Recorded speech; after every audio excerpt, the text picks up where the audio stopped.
Welcome to this series of Mesothelioma UK interviews. I'm very grateful to be joined today by Mick May. Mick May was diagnosed with pleural mesothelioma in 2013. And following this life-changing event, what did he do? He went fishing. Mick's inspiring story is amazing, and his autobiography, Cancer and Pisces, outlines the journey that he has had since his diagnosis and through his treatment, intermingled with his love and joy of fishing. Welcome, Mick. How are you? I'm very well, thank you very much. Very well. Good. Good to hear. Good to hear. Can you tell us what it was like to be diagnosed with mesothelioma and how it affected you and the family? Big question now. Yeah, it's a big question. Well, the simple answer is, and I'm sure fellow sufferers will understand this, one day you're normal and the next day you're not normal. You're a rarity and you're going to die.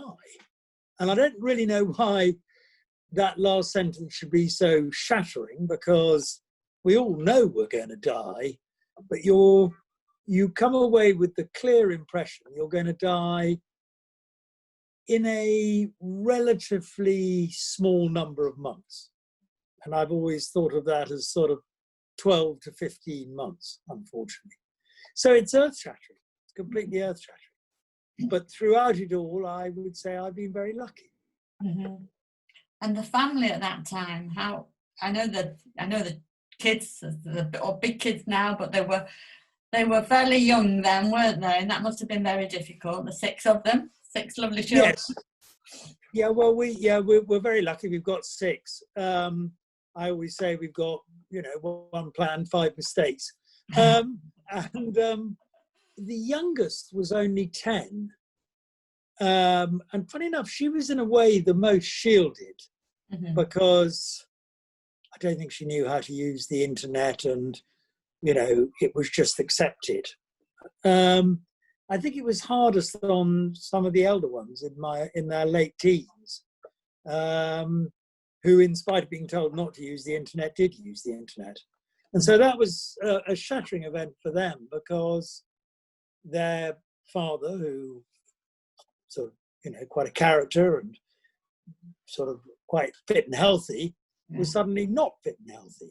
So, and I've never found out how it affected me. It clearly did. And your treatment history is really quite amazing. Can you describe that to us? Well, that's why I say I was incredibly lucky, because I think I was just in the right place, in the right time, to get the best treatment available. So I've had surgery, what was called a radical pleurectomy and decortication. I know roughly what that involves, but don't ask me to explain it. I then did a line of chemotherapy with that horrid drug cisplatin, which my fellow sufferers will know well and loathe equally in the way that I loathe it. And those two together gave me about 2 to 2.5 years of remission. And then it came back, and then I did another line of chemotherapy, this time with carboplatin, which I think, if I made a plea to oncologists, it would be prescribed carboplatin rather than cisplatin. And then I went on a drugs trial in Lille for a drug called nivolumab. I did that for about 15 months. Then I had a little gap, and then I had a third line of chemotherapy. And I've forgotten the name of that drug, but it'll come back to me if you want it. But that was much more benign than the carboplatin or cisplatin. And then, by a bizarre And then I started having targeted treatment, targeted therapy, as a result of having a look at my genome, and as a result of the brilliance of my two oncologists, one of whom you know very well, which is Dean Fennell, and the other one is Sanjay Popat, who operates down in the mast. So I have a genetic mutation which is very common in a form of skin cancer called basal cell carcinomas, and is incredibly rare in lung cancers. And I'm not sure they've seen it in someone with mesothelioma before. So I was put on a drug called vismodegib, which I've taken now for 2 years, almost to the day. And that has had a very dramatic effect on the size of my tumour and the way in which it's grown. And on my hairstyle, which you might like. Oh, lovely, yes, yes. Which various people during lockdown looked at with great envy. Yes, I can imagine. So that's my sort of passage through it all. And I'm, as I've said, this is the third time I said it, I've been very fortunate. I've been in the right place, in the right time, with the right mutation, and so on and so forth. And I know it. For me as a nurse, when I'm speaking to people, I'm often saying for people like you, we need the right treatment at the right time for the right person. And it's so important that we bring those things together, and also that you see people that can help you at those points. So I think your example, if we can call you an example, is spot on for how we need to move forward with mesothelioma. Well, let's hope that people like I, and there are a number of others who've been fortunate enough to dodge the bullet for a number of years now. Hopefully we will provide the bits of the jigsaw that will one day lead to a cure for this disease. Because it's the bits of the jigsaw that will make the difference. I'm sure of that. Yeah. What's amazing to me is that a number of the treatments that I have benefited from were sort of in the test tube when I was diagnosed. And that, I think, should give us all hope. Yeah. So it's from bench to bedside, isn't it, really? It's Yeah. I mean, I remember I have a brilliant and legendary surgeon who is a great friend now. And he told me about immunotherapy 7 years ago, but he didn't describe it as immunotherapy. And it was only about 3 or 4 years afterwards that I worked out that what he was talking about was in fact immunotherapy. And now immunotherapy is more or less standard. And I hope that in 2 or 3 years' time, the sort of targeted therapies I've had as a result of having a look at your genome will also be much more standard. Brilliant. I've got your book here. As you can see, I tended to put all little tabs in it about things I wanted to talk to you about. But I think if we did that, we'd be here till midnight. So we're going to have to, it's an amazing read. I really enjoyed it. And thank you. Thank you for writing it. So that was absolutely tremendous.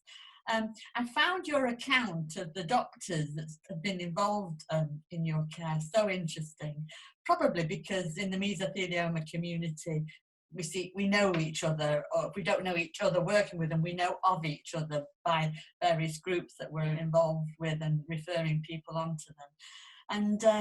And it made me smile when you said that Prof. Sanjay Popat is the yang to Professor Loic Lang-Ladunski's yin. So that was a real something that stuck in my mind. And the balance that they brought to you regarding hope and reality and their different mannerisms of delivering care and instruction, treatment instruction to you. Is that fair to say? Yes, it is. And of course, those two are great friends anyway. But they take completely different approaches to the problem, as indeed does Dean Fennell.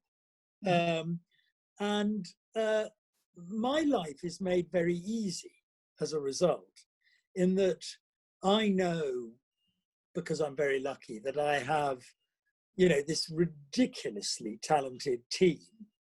And all that I try to do when we're at those crossroads where I'm not on a specific treatment is I just try and get these brilliant people to agree.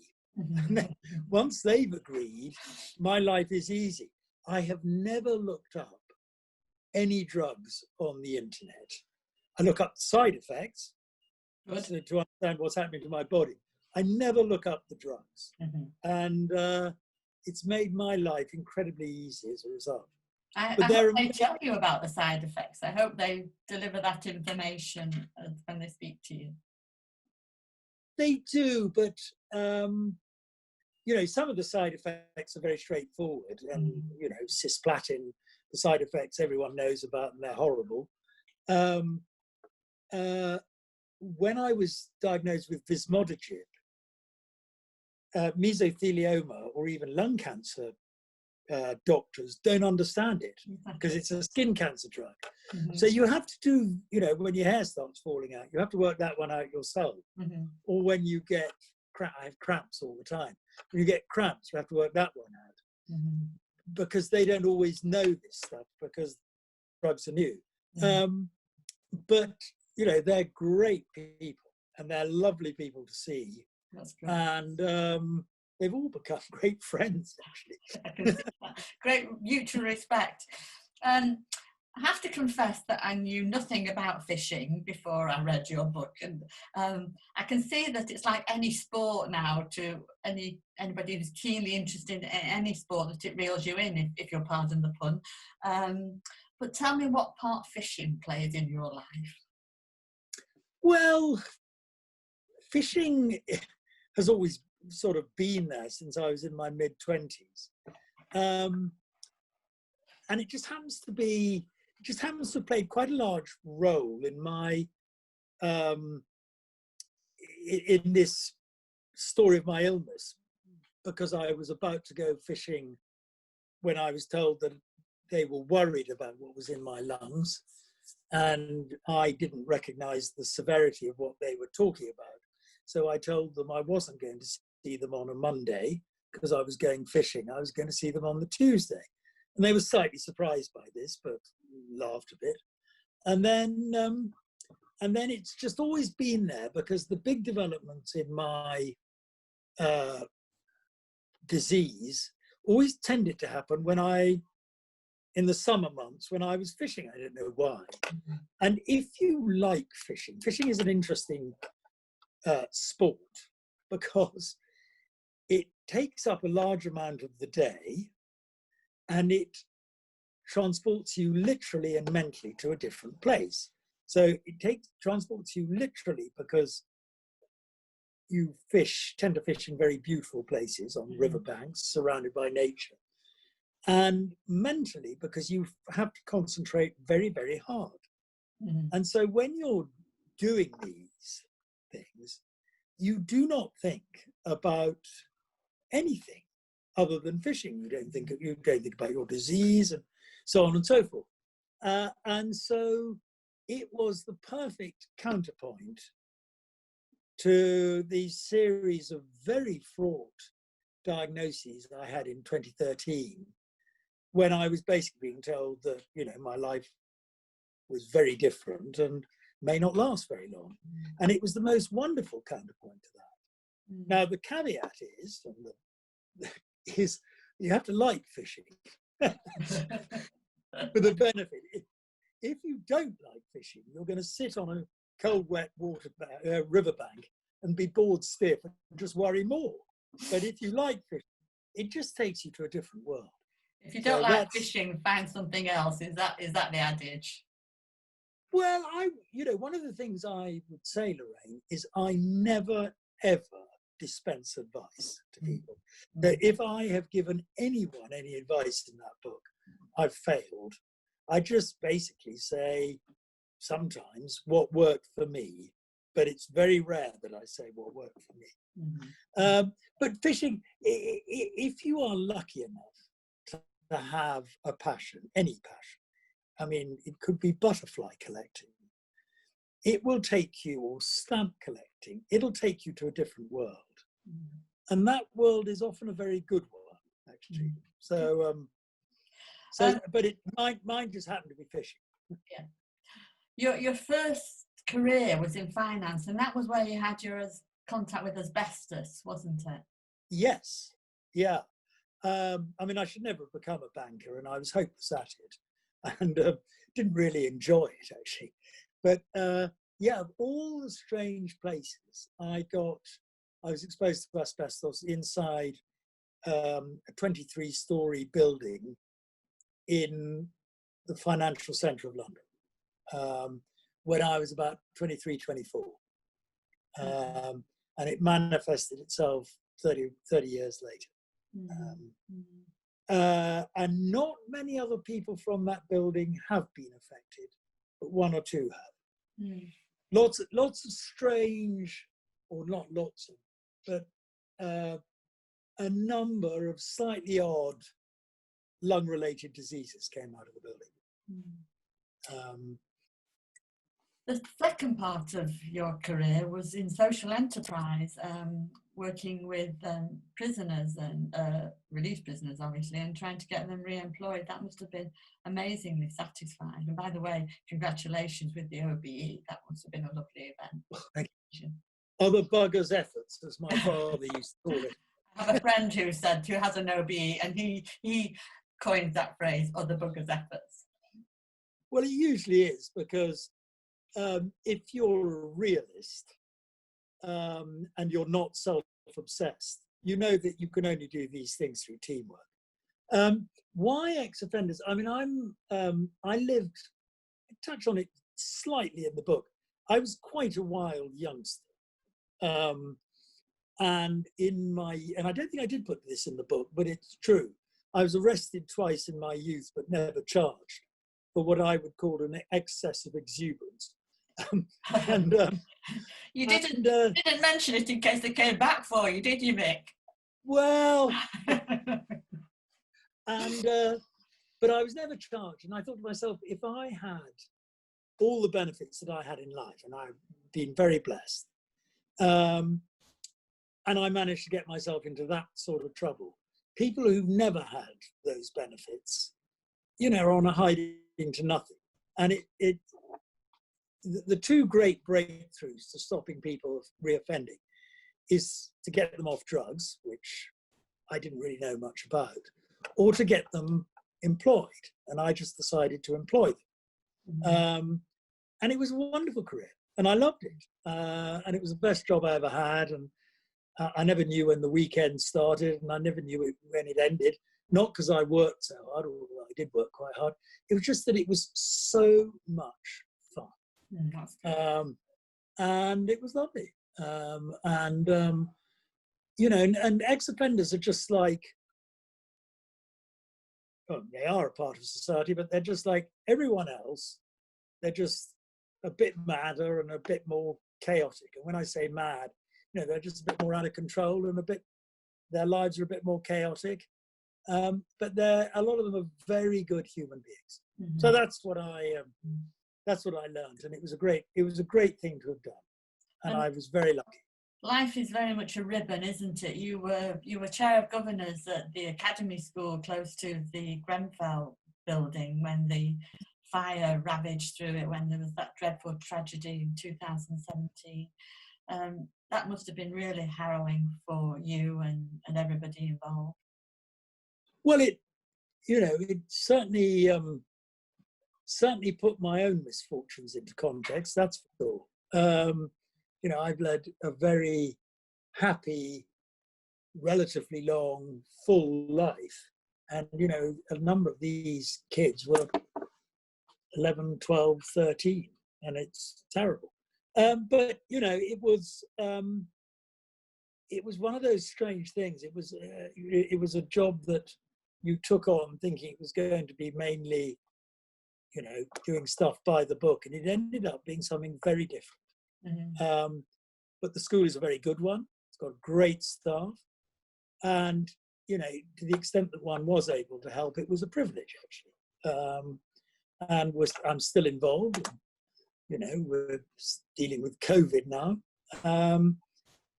but it is a privilege to help, particularly in an area which, surprisingly, given where the school is located, it's an area of very great deprivation. So, so it was a privilege. I think I recall in the book saying that 60 children lived in the building and 5 of them died. That must have been awful. Really. Well, it was a very moving time, and it was desperate for the community, but it was it was wonderful to see our school community get around each other, and you know, we all work together for the sake of the children, who are of course an integral part of the community, and with their parents. And I just hope we did the right thing. I'm sure you did the right thing, and I can see the similarity with COVID-19 in that people's responsibilities did change, and people's line of management changed, because you had to work. We have had to work both then and now on our feet. You know, you have to just put plans into motion to make the best of dreadful situations, didn't you? Yeah. Yes, I mean, this was slightly different than COVID in that, you know, what was tragic about this was the impact on a small community was greater than COVID, and it was affecting people of all ages. Sadly, died, but it was particularly tragic when it was young people, because they were the future. But anyway, the community is still there, and it's a great community. Many lines in the book, but one line that that really gripped my interest was where you say that, and it was when you were in a particular situation, that the horizon that is my life expectancy. It's a very interesting line. Is that how you see life? Yes, it is. It's exactly how I see it. So, you know, when I'm on a treatment, so when I had my operation, I understood the statistics around that operation, and I said to myself, you know, the horizon. You know, I think Loic told me that 60% of his patients who had this operation lived for 3 years or longer. So I said to myself, well, if I hadn't had that operation, you know, the mean or median life expectancy is around about a year, but having had that operation, I've got 2 years extra. And then when that comes to an end, and you know, the disease in 2016, very early 2016, came back, I said to myself, well, if this doesn't work, you know, the horizons come back in again. So that's how I see it. And by the way, that's not, I don't find that a sad or depressing way to look at it. No. It's just realistic. It's preparing you, and it's, you know, it prepares my children and my wife and everyone else. So it's, but that's the way I see it. And when treatments end, it focuses the mind. It focuses the mind. Somebody said to me once, and I've alluded to it a little bit earlier, that life is like a ribbon woven with dreams, and whether you're very young or very old, it's filled with wonder and surprise, and we never really know what the next step is, do we? So I think that's something that your book, a thought of mine that your book emphasizes, really, that, you know, life is so interesting, isn't it? Well, yes, and you know, I mean, I must have said, I must be boring people. This is my saying how lucky I am. But one of the silver linings that I think I have had is that if having prepared yourself for, say, an 18-month life expectancy, if you then go and get a multiple of that, it's all time that you're not supposed to have had. And that's really great. And you know, you've got to get on and enjoy it. And so actually the 18 months horizon, which might sound to some people frightening and defeatist, is actually what's given me such a huge lease of life since 2013. You know, and it's bizarre, but life is much richer as a result of having time that most people would have said you weren't supposed to have. So it's great, which is why, dare one say it, the book is quite exuberant. It is. Mick, thank you so much for giving your time to me today and letting Mesothelioma UK share some of your experiences. It's been an absolute pleasure for me. I hope that I can meet you someday, and I hope you stay well and fit and enjoy life and fishing for as long as possible. Thank you. Thank you very much indeed.